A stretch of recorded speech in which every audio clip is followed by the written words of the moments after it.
Você acredita em reencarnação? Acha que pode trazer características da sua personalidade de vidas passadas? Essas respostas e muito mais você vai ter agora no programa Diálogo Espírita que está começando.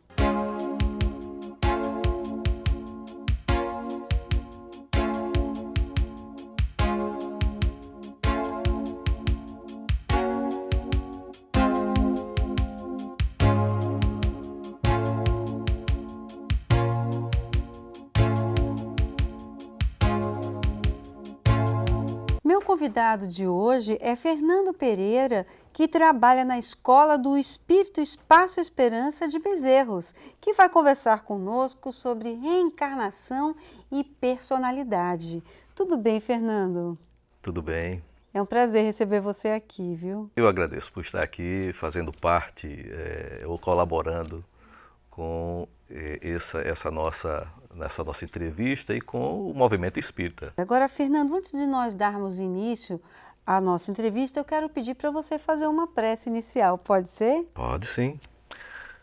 Vamos agradecer ao grande arquiteto do universo, que é Deus, por essa oportunidade, por estarmos todos aqui reunidos, em nome de Jesus, com assistência de amigos espirituais que trabalham no desenvolvimento da doutrina espírita, procurando erradicar a ignorância do planeta Terra. E de acordo com o bem que temos em nossos corações, essas energias serão encaminhadas a todos aqueles que nesse instante necessitam de um carinho, de um conforto, de um esclarecimento. E assim sendo, com as bênçãos de Deus, em nome de Jesus, da assistência espiritual, desses benfeitores que nos auxiliam sempre, é que iniciamos essa entrevista rogando ao grande arquiteto do universo paz para o mundo. Assim seja. Fernando, a alma existe? Olha, esse é um grande questionamento, não é? Se a gente for olhar a história do planeta, a história da Terra, nós vamos encontrar vários questionamentos a respeito da alma em todas as culturas, seja ela na cultura oriental, seja na cultura ocidental, que nós tivemos um período de adaptação e as culturas se separaram. O que o Oriente pensa é um tanto diferente do que o Ocidente pensa mesmo no momento. É verdade. Então, para a gente questionar a alma, é preciso a gente saber realmente o que é a alma. Não é? Chega até no momento em que é preciso que a pessoa acredite na existência desse ser. Porque se você não acreditar na existência do ser, da alma, todos os outros questionamentos serão em vão. Então, a alma ela tem uma característica muito própria e está voltada exatamente àquela faixa da cultura da Terra chamada mais de espiritualista. Não é? Os espiritualistas eles acreditam na existência da alma. Então, para mim, como pesquisador espírita, eu tenho certeza da existência da alma. Mas se você me pedir, por exemplo, me dê uma prova da existência da alma, aí nós só vamos ter indícios de que essa existência ela é efetiva. Agora, a alma, ela é imortal? Bom, partindo do instante que a gente tem certeza da existência da alma, nós vamos entender que este ser, ele sobrevive à morte do corpo. Não é? A alma é um ser imortal. Ela não tem digamos assim, ela não se dissolve no universo. Embora existam várias definições para a alma. Como, por exemplo, os materialistas acreditam numa porção da alma, os panteístas acreditam noutras. Vamos só esclarecer para o pessoal de casa, né? Você falou dos materialistas, do panteísta, espiritualista e o espiritista. Então vamos por partes. No caso, o que é o materialista e a visão dele? Bom, A alma para o materialista, e é preciso a gente entender que existem materialistas que acreditam no princípio da alma e existem materialistas que nem na alma acreditam. Tá? Para essa porção que acredita na existência da alma, eles dizem que é algo que tem uma vida junto com o corpo e a partir da morte esse ser, essa entidade desaparece. Tá? Para o materialista, morreu, acabou. Não existe mais nada após a morte.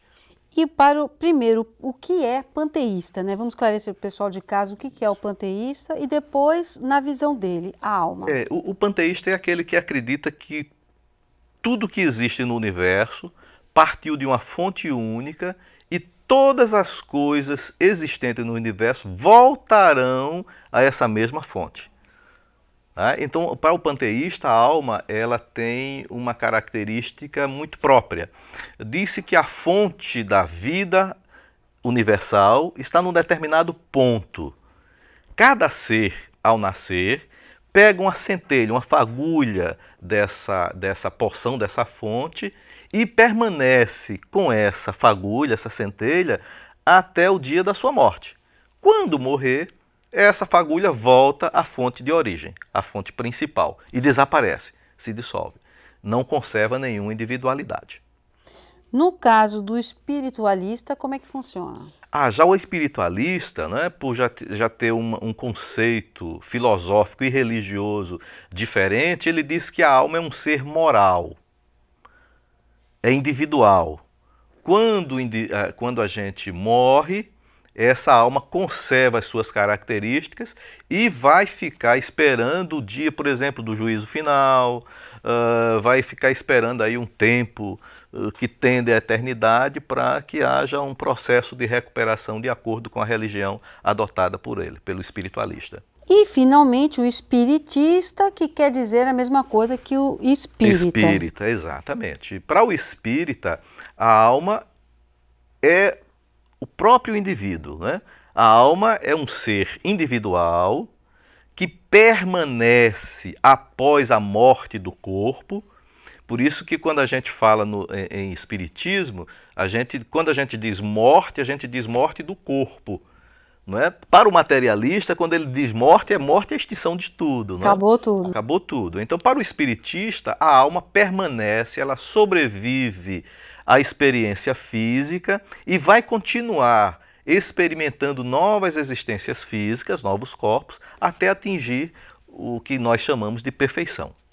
Agora, Fernando, e personalidade? Qual é a definição de personalidade? Olha, a personalidade já é um estudo mais voltado à psicologia, né? Ele está mais localizado como ensaios psicológicos. Mas nós temos a personalidade como sendo aquela coisa que é exterior à pessoa. É o que está por fora do corpo. É aquilo com que a gente se apresenta, por exemplo, na sociedade, na escola, em casa, no trabalho, que está relacionado às atitudes que a gente toma diante de determinados experimentos, como a gente se posiciona na nossa vida de relação. A personalidade está mais focada nesse tema. Bom, Fernando, a gente vai fazer um breve intervalo, mas a gente volta já com mais Diálogo Espírita e mais Fernando para vocês.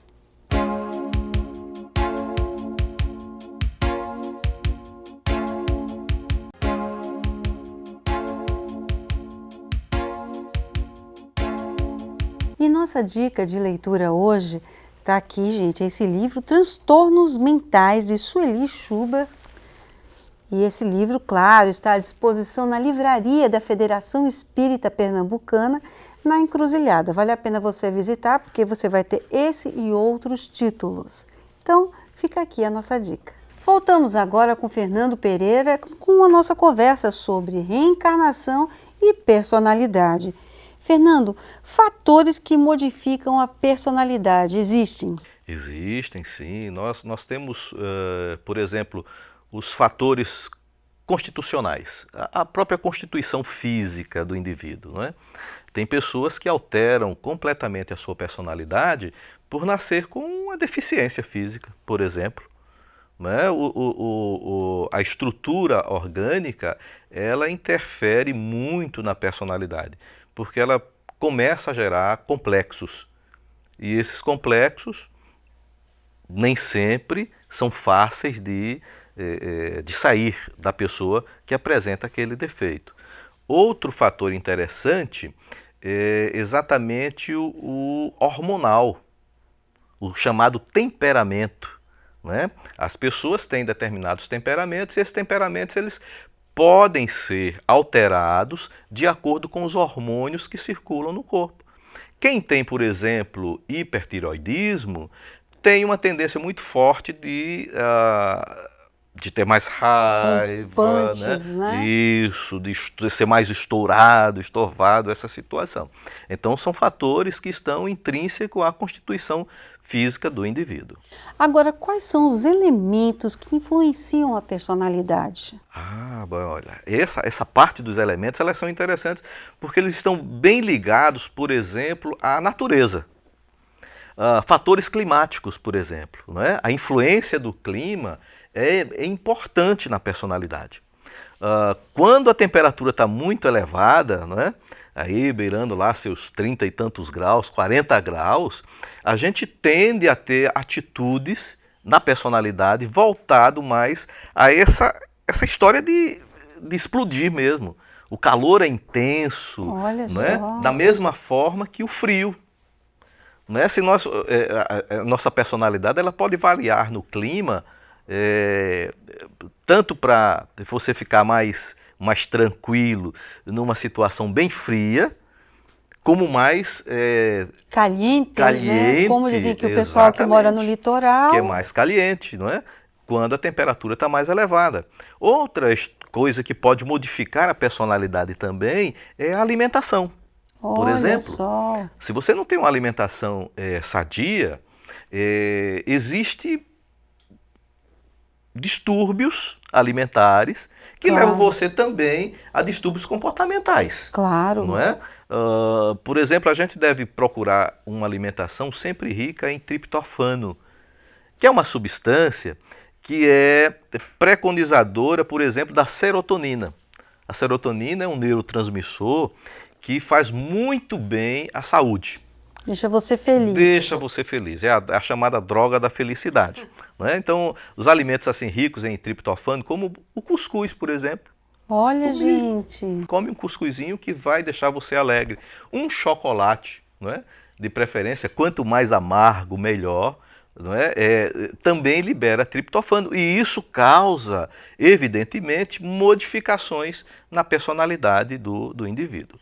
Agora, Fernando, e a vontade? A vontade do ser humano, ela pode modificar a personalidade? Tem estudos, nós temos vários estudos nesse sentido. A vontade é algo que tem a sua trajetória vinculada ao longo do tempo. Né? Quanto mais vontade o indivíduo tem, mais ele consegue modificar, adaptar principalmente as suas más tendências. Como a personalidade é algo que está do lado de fora da pessoa, nas atitudes, na atividade do dia a dia, a vontade é algo preponderante. Nós temos uma pesquisa do Dr. Júlio Pérez, no seu livro Traumas e Transtornos, onde ele diz que a vontade ela é fundamental para a mudança, né, para a mudança da personalidade. As pesquisas em terapia regressiva de vidas passadas também mostram que é imperativo a pessoa ter essa vontade de modificar essas tendências que aparecem, tanto do ponto de vista físico, na natureza, não é? Físico relacionado ao corpo e mental, estrutura mental, não é? A alma no corpo, produzindo as diversas modificações. Fernando, existe alguma pesquisa científica que chegue perto de uma comprovação da reencarnação? Olha, esse campo de pesquisa ele é bastante amplo. E nós contamos hoje com muitos com cientistas de renome internacional que buscam comprovar a reencarnação. Nos Estados Unidos, nós temos o Dr. Ian Stevenson, um dos maiores pesquisadores sobre casos de reencarnação, com mais de 2.000 casos de reencarnação pesquisados, anotados, né? Com uma rica, um rico questionário a respeito daquelas pessoas que dizem que já viveram anteriormente. E o que é interessante é que essas pessoas não são espíritas. Olha só, gente, são cientistas. São cientistas mesmo. Mas espírita também faz pesquisa de reencarnação? Faz. Aqui no Brasil, um dos cientistas espíritas que fez mais pesquisa sobre reencarnação é de São Paulo, né? Junto com o doutor Ney Pietro Pérez, né? Hernani Guimarães Andrade. Né? O doutor Hernani Guimarães Andrade é um cientista espírita brasileiro, já desencarnado, mas que fez várias pesquisas sobre reencarnação. Porque quando a reencarnação, por que se começou a pesquisar cientificamente a reencarnação? Porque ela apresenta características que são iguais para todos os indivíduos que passam por um experimento dizendo que já existiu em vida anterior. Não é? Tem características que são iguais. Hoje nós utilizamos, por exemplo, a terapia regressiva de vidas passadas como um mecanismo também de pesquisa sobre a reencarnação. Fernando, quer dizer que a gente pode trazer características de vidas passadas para a nossa personalidade? Mas não responda agora não. Vamos fazer um breve intervalo e você fica ligado, porque assim que voltarmos você vai saber essa resposta. Até já.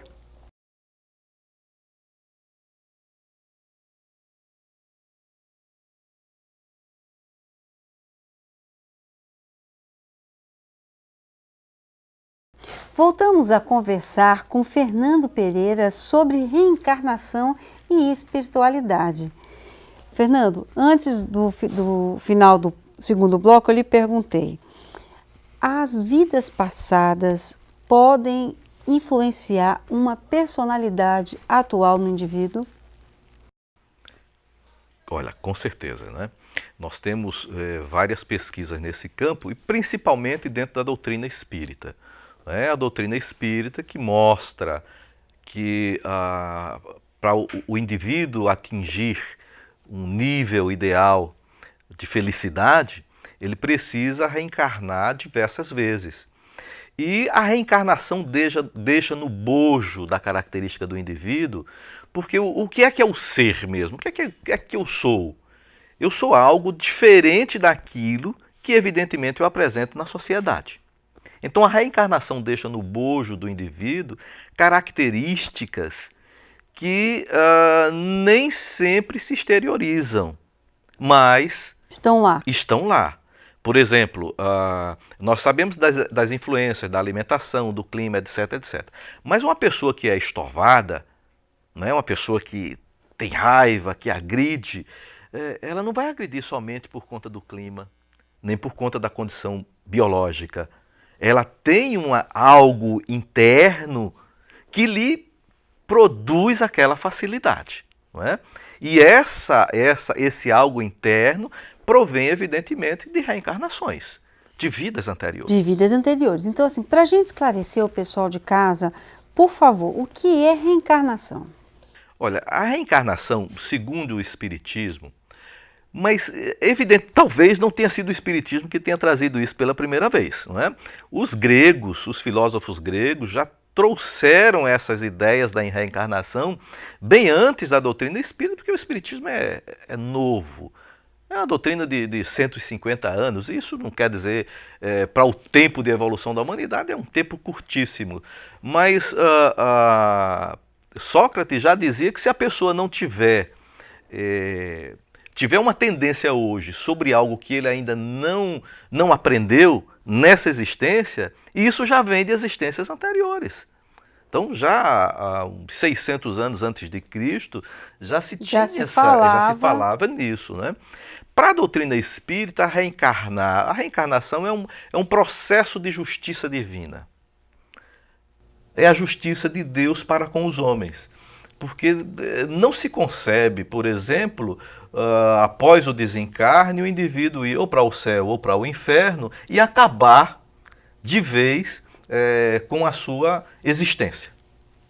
Então, para o Espiritismo, diz, olha, a reencarnação é a justiça divina. Quais são as etapas da reencarnação? Bom, primeiro a gente vai ter que ver o seguinte, o indivíduo está desencarnado. Não é? Para existir a reencarnação, ele precisa estar desencarnado, é o espírito desencarnado. Primeiro, ele diz que quer reencarnar. É uma escolha, você ele primeiro tem que escolhe. querer? Ele tem que querer. Tá? Ele tem que querer reencarnar. Depois ele faz o estudo do que é que ele vai vivenciar nessa reencarnação. Ele faz a escolha das provas. Estuda aquelas provas, vai ver se ele realmente vai conseguir se submeter àquilo. Depois ele passa ainda pela escolha dos parentes, dos pais. Tudo é combinado? Tudo tem que ser combinado, porque se for de uma forma aleatória, vai chegar num dia que a gente vai dizer assim, eu estou fazendo o que aqui? Claro que desencarnado, a consciência da alma é diferente da consciência encarnada. Sem dúvida. Porque aqui, quando encarnado, quando no corpo, o cérebro domina muitas das ações do espírito. E o cérebro reduz a consciência do espírito. Não é? Mas escolhe a prova, escolhe o parentesco, há o envolvimento emocional, o envolvimento afetivo, tá? Para que depois a gente passe ao nascimento, né?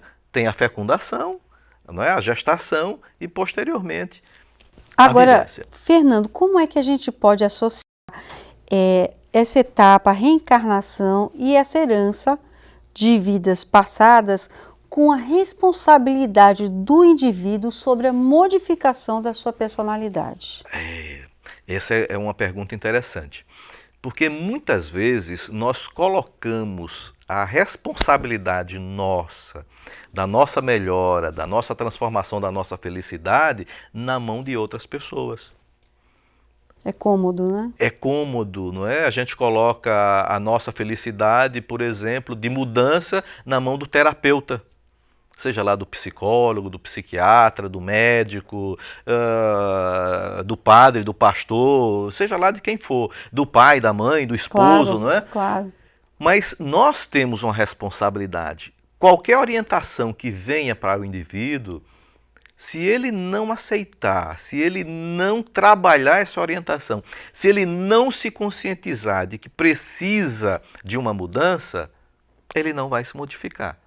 Porque as mudanças, elas não acontecem de fora para dentro.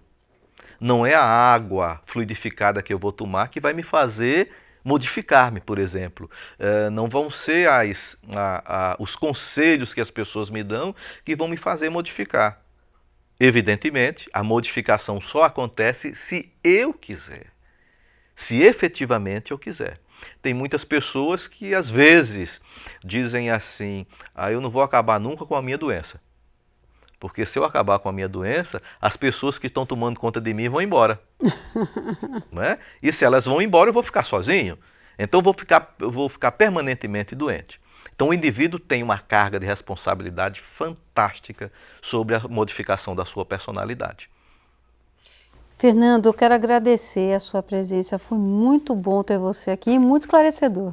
Bom, Ana Cláudia, eu é que agradeço, né? Por poder estar participando aqui, colaborando com os ouvintes e não deixem de assistir, continue assistindo sempre essa programação, porque ela educa e se você quiser, você transforma. Bom, e você já sabe, nós temos um encontro marcado no próximo sábado às 21 horas aqui no programa Diálogo Espírita. Até lá e fica com Deus.